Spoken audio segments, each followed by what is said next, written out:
അസ്സലാമു അലൈക്കും. Welcome back to ഫിച്ചസ് കോക്ടൈൽ.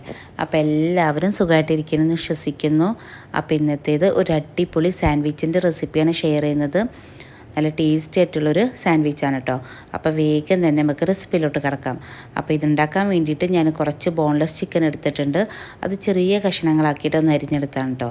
അതിലോട്ട് ഒരു അര ടീസ്പൂൺ മഞ്ഞൾപ്പൊടി, 1 ടേബിൾ സ്പൂൺ കാശ്മീരി മുളക് പൊടി, 1/4 ടീസ്പൂൺ ഗരം മസാല ചേർത്തിട്ട് നമുക്കിതിലോട്ട് ആവശ്യത്തിനുള്ള ഉപ്പും കൂടി ചേർത്തിട്ട് നന്നായിട്ടൊന്ന് മിക്സ് ചെയ്ത് കൊടുക്കാം കേട്ടോ. ഇനി നമുക്കിത് ഒരു കുറച്ച് സമയം ഒന്ന് റെസ്റ്റ് ചെയ്യാൻ വെക്കണം കേട്ടോ. അപ്പോൾ ഒരു സമയമില്ലെങ്കിൽ ഒരു 10 മിനിറ്റ് ഒന്ന് ഫ്രിഡ്ജിൽ വെച്ചാലും മതിയാവും. എന്നിട്ട് ഇത് നന്നായിട്ടൊന്ന് ഫ്രൈ ചെയ്തെടുക്കണം. അതിന് വേണ്ടിയിട്ട് ഒരു പാൻ വെച്ചിട്ടുണ്ട്. പാനിലോട്ട് ഞാൻ ഓയിലാണ് ഒഴിച്ചെടുക്കുന്നത്. ഓയിൽ ഒഴിച്ചെടുത്തിട്ട് നന്നായിട്ട് ചൂടായതിനു ശേഷം നമുക്ക് ഈ ചിക്കൻ ഒന്ന് ഫ്രൈ ചെയ്തെടുക്കണം കേട്ടോ. അപ്പോൾ നന്നായിട്ട് തന്നെ ഫ്രൈ ചെയ്തെടുക്കണം. അപ്പോൾ ഇത് തീർച്ചയായിട്ടും കുട്ടികൾക്കൊക്കെ ഇഷ്ടപ്പെടുന്ന ഒരു റെസിപ്പിയാണ് കേട്ടോ. അപ്പോൾ നമുക്ക് ഡിന്നറായിട്ടൊക്കെ കുട്ടികൾക്കൊക്കെ പെട്ടെന്ന് തയ്യാറാക്കി കൊടുക്കാൻ പറ്റുന്ന ഒരു അടിപൊളി സാൻഡ്വിച്ചിൻ്റെ റെസിപ്പിയാണ്. നമ്മളുടെ കയ്യിൽ ബ്രെഡും അതുപോലെ തന്നെ ചിക്കൻ ഉണ്ടെങ്കിൽ വളരെ പെട്ടെന്ന് തയ്യാറാക്കി കൊടുക്കാൻ പറ്റുന്നൊരു അടിപൊളി സാൻഡ്വിച്ചാണ് കേട്ടോ. ഇപ്പോൾ കണ്ടോ, ചിക്കനൊക്കെ നന്നായിട്ട് തന്നെ ഫ്രൈ ആയി വന്നിട്ടുണ്ട്. നമ്മളിങ്ങനെ ഇളക്കി കൊടുത്തുകൊണ്ടേ ഇരിക്കണം കേട്ടോ.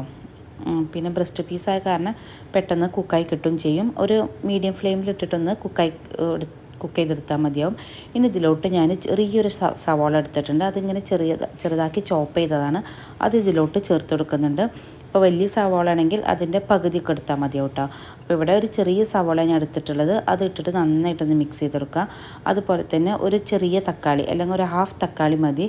തക്കാളി ഇതേപോലെ ചെറുതാക്കിയിട്ട് അരിഞ്ഞിട്ട് അതും അതിലോട്ട് ഇട്ടിട്ട് നന്നായിട്ടൊന്ന് മിക്സ് ചെയ്ത് കൊടുക്കാം കേട്ടോ. ഇനി തക്കാളിയും ഉള്ളിയൊക്കെ ഒന്ന് കുക്ക് ചെയ്ത് കിട്ടാൻ വേണ്ടിയിട്ട് നമുക്ക് ഇതൊന്ന് അടച്ച് വെച്ചിട്ടൊന്ന് കുക്ക് ചെയ്തെടുക്കണം കേട്ടോ. അപ്പോൾ ഈ ചിക്കൻ ഒരു 80% കുക്കായി കിട്ടുമ്പോഴാണ് ഈ സവാളയും തക്കാളിയും ഒക്കെ നമ്മൾ ഇട്ട് കൊടുക്കുന്നത്. അപ്പോൾ ഈ സവാളയും തക്കാളിയൊക്കെ നന്നായിട്ടൊന്ന് വെന്തുടയണം കേട്ടോ. അതിന് വേണ്ടിയിട്ടാണ് നമ്മളൊന്ന് അടച്ച് വെച്ചിട്ട് കുക്ക് ചെയ്തെടുക്കുന്നത്. അപ്പോൾ ഇങ്ങനെ അടച്ച് വെച്ചിട്ട് ഒരു 2 മിനിറ്റ് കഴിഞ്ഞതിന് ശേഷം തുറന്ന് നോക്കിയിട്ട് ഞാൻ നന്നായിട്ടൊന്ന് ഇളക്കി കൊടുത്തിട്ടുണ്ട്. അങ്ങനെ അടച്ച് വെച്ച് കുക്ക് ചെയ്തെടുക്കുകയാണ് ചെയ്തിട്ടുള്ളത് കേട്ടോ. അപ്പോൾ തക്കാളിയൊക്കെ നന്നായിട്ട് തന്നെ കുക്കായി കിട്ടിയിട്ടുണ്ട്. അപ്പോൾ ഇത്രയും മതി. അപ്പോൾ ഇത് നമുക്കൊരു വേറെ പാത്രത്തിലോട്ട് മാറ്റാം. അപ്പോൾ ഇതാണ് കേട്ടോ നമ്മുടെ ചിക്കനും സവാളൊക്കെ ഇട്ട് ഉണ്ടാക്കിയ മസാലയാണ്. ഇനി ഇതിലോട്ട് നമുക്ക് മയോണൈസ് ചേർത്ത് കൊടുക്കാം. അപ്പോൾ ചൂടോടുകൂടി തന്നെ ചേർത്ത് കൊടുത്ത് വെച്ചിട്ട് കുഴപ്പമൊന്നുമില്ല. അപ്പോൾ മയോണൈസ് ഇപ്പോൾ ഞാനിവിടെ ഇൻസ്റ്റൻ്റ് ആയിട്ടുള്ള മയോണൈസാണ് യൂസ് ചെയ്തിട്ടുള്ളത്. അപ്പോൾ നിങ്ങളുടെ കയ്യിലില്ലെങ്കിൽ മയോണൈസ് വീട്ടിലുണ്ടാക്കിയിട്ട് അങ്ങനെ ചേർത്ത് കൊടുത്താലും മതി കേട്ടോ. എന്നിട്ട് ഇതിലോട്ട് നമുക്ക് 2 ടേബിൾ സ്പൂൺ ടൊമാറ്റോ കെച്ചപ്പ് ചേർത്ത് കൊടുക്കാം. അപ്പോൾ മയോണൈസിൻ്റെ അളവൊക്കെ നിങ്ങൾക്ക് കൂടുതൽ ഇഷ്ടമാണെങ്കിൽ അളവൊക്കെ കൂട്ടിയും കുറച്ചൊക്കെ എടുക്കാം കേട്ടോ. അതുപോലെ തന്നെ ടൊമാറ്റോ കെച്ചപ്പും അതേപോലെ തന്നെ നിങ്ങൾക്ക് അളവ് കൂട്ടിയിട്ടും കുറച്ചിട്ടൊക്കെ എടുക്കാം കേട്ടോ. അപ്പോൾ ഇതാണ് നമ്മളുടെ ഫില്ലിങ് റെഡി ആയിട്ടുണ്ട്. ഇനി നമുക്ക് ബ്രെഡ് എടുക്കാം. ബ്രെഡിൻ്റെ 4 സൈഡും ഞാനിവിടെ കട്ട് ചെയ്ത് കൊടുക്കുന്നുണ്ട്.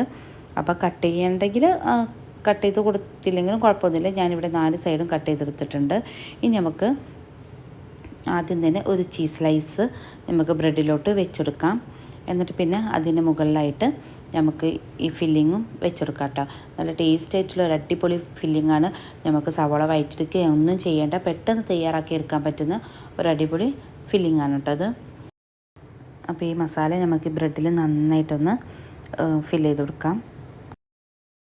പിന്നെ എൻ്റെ ചാനലിൽ ഞാൻ കുറേ റെസിപ്പീസ് അപ്ലോഡ് ചെയ്തിട്ടുണ്ട്. അപ്പോൾ കാണാത്തവരുണ്ടെങ്കിൽ അതൊക്കെ കണ്ട് നോക്കിയിട്ട് സപ്പോർട്ട് ചെയ്യണം കേട്ടോ. പിന്നെ പുതുതായിട്ട് ആരെങ്കിലും എൻ്റെ ചാനൽ സബ്സ്ക്രൈബ് ചെയ്ത് കാണുന്നുണ്ടെങ്കിൽ ഒന്ന് സബ്സ്ക്രൈബ് ചെയ്തേക്കണേ. അതുപോലെ തന്നെ തൊട്ടടുത്തുള്ള ബെല്ലൈക്കൻ ക്ലിക്ക് ചെയ്യാനും മറക്കരുത് കേട്ടോ. ബെല്ലൈക്കൻ ക്ലിക്കുമ്പോൾ അതിൽ ഓൾ എന്ന ഓപ്ഷൻ വേണം ക്ലിക്ക് ചെയ്യാൻ. അപ്പോൾ ഇന്നിരുന്ന വീഡിയോസൊക്കെ നിങ്ങൾക്ക് അപ്പം തന്നെ നോട്ടിഫിക്കേഷനായി കിട്ടുള്ളൂ. അപ്പോൾ ഞാൻ മസാല ഒക്കെ നന്നായിട്ട് തന്നെ ഫില്ല് ചെയ്തിട്ടുണ്ട്. പിന്നെ അതിൻ്റെ മുകളിൽ ഒരു ബ്രെഡും കൂടി വെച്ച് കൊടുത്തിട്ടുണ്ട് കേട്ടോ. ഇനി നമുക്ക് ഇതൊന്ന് ബട്ടറിലൊന്ന് ടോസ്റ്റ് ചെയ്തെടുക്കണം. അപ്പോൾ ഞാനിവിടെ പാനിലാണ് ടോസ്റ്റ് ചെയ്തെടുക്കുന്നത്. ഇപ്പം നിങ്ങളുടെ കയ്യിൽ ടോസ്റ്റർ ഉണ്ടെങ്കിൽ ടോസ്റ്ററിൽ കുറച്ച് ബട്ടർ അപ്ലൈ ചെയ്തിട്ട് ഒന്ന് ടോസ്റ്റ് ചെയ്തെടുത്താലും മതി. ഇപ്പം ഞാനിവിടെ പാനിലാണ് ചെയ്തെടുക്കുന്നത്. പാനിൽ കുറച്ച് ബട്ടർ ഇട്ട് കൊടുത്തിട്ടുണ്ട്. എന്നിട്ട് ഇതിലോട്ട് നമ്മൾ ഉണ്ടാക്കി വെച്ചിരിക്കുന്ന സാൻഡ്വിച്ച് ഉണ്ടല്ലോ അത് വെച്ചെടുത്തിട്ട് ജസ്റ്റ് കൈവച്ച് ചെറുതായിട്ടൊന്ന് അമർത്തി കൊടുക്കുന്നുണ്ട് കേട്ടോ. എന്നിട്ട് 2 സൈഡും നമുക്ക് ബ്രൗൺ കളർ ആവുന്നവരെ ഒന്ന് ടോസ്റ്റ് ചെയ്തെടുക്കണം. അപ്പോൾ ഇത് ലോ ഫ്ലെയിമിലിട്ട് ചെയ്താൽ മതി കേട്ടോ. പെട്ടെന്ന് കരിഞ്ഞു പോകാൻ സാധ്യതയുണ്ട്. അതുകൊണ്ട് ലോ ഫ്ലെയിമിലിട്ടിട്ട് കുറച്ച് സമയം എടുത്തിട്ട് ആ ചീസൊക്കെ നന്നായിട്ടൊന്ന് മെൽറ്റായി കിട്ടണം കേട്ടോ. അപ്പോൾ കുറച്ചൊരു സമയം എടുക്കും, ഒരു 2-3 മിനിറ്റൊക്കെ എടുക്കും കേട്ടോ. 2 സൈഡൊന്ന് ബ്രൗൺ കളറായി കിട്ടാൻ വേണ്ടിയിട്ട് നമ്മൾ ലോ ഫ്ലെയിമിൽ ഇട്ടിട്ടാണ് ചെയ്തെടുക്കുന്നത്. അതുകൊണ്ടാണ് ആ ചീസൊക്കെ നന്നായിട്ടൊന്ന് മെൽറ്റായി കിട്ടണം കേട്ടോ. അപ്പോൾ അപ്പോൾ അങ്ങനെ രണ്ട് സൈഡും ഞാൻ ഇതേപോലെ ബ്രൗൺ കളറാക്കി എടുത്തിട്ടുണ്ട്. അപ്പോൾ നല്ല ടേസ്റ്റ് ആയിട്ടുള്ള ഒരു അടിപൊളി റെസിപ്പിയാണ് ഇത്. നിങ്ങൾക്ക് കുട്ടികൾക്ക് ഡിന്നറായിട്ടും അതുപോലെ തന്നെ സ്കൂളൊക്കെ വിട്ട് വരുമ്പോൾ സ്നാക്കായിട്ടൊക്കെ കൊടുക്കാൻ പറ്റുന്ന ഒരു അടിപൊളി സാൻഡ്വിച്ചിൻ്റെ റെസിപ്പിയാണ്. അപ്പോൾ എല്ലാവർക്കും ഇന്നത്തെ റെസിപ്പി ഇഷ്ടമായെന്ന് കരുതുന്നു. അപ്പോൾ ഇൻഷാ അല്ലാഹ് അടുത്തൊരു വീഡിയോ നേരെ thanks for watching, keep supporting.